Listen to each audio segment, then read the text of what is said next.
নমস্কার, আপনারা দেখছেন খবর বাংলা। সঙ্গে রয়েছে আমি স্মৃতি। আরও এক ভাইরাল ঘটনা নিয়ে।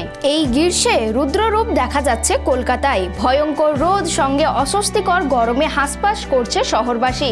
আর এই গরমে উদ্ভট খাবারের সংমিশ্রণ একটি ট্রেন্ড, প্রায়ই ভাইরাল হয়। মশলা ধোসা, আইসক্রিম থেকে শুরু করে গুলাব জামুন, বার্গারের পর বিমল পান মশলা এবং আইসক্রিমের একটি অদ্ভুত সংমিশ্রণ, যা ইন্টারনেটে ব্যাপকভাবে ভাইরাল হয়েছে।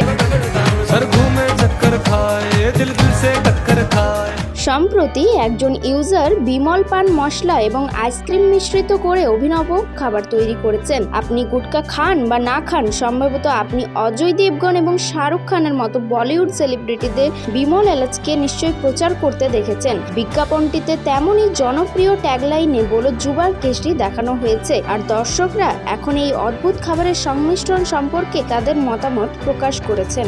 একজন ইউজার লিখেছেন, এই আইসক্রিমটি অজয় দেবগনের জন্য তৈরি। অন্য ইউজার মন্তব্য করেছেন, ক্যান্সার ক্রিম, এটি ইনস্টাগ্রাম ছেলেদের মুছে ফেলার সময়।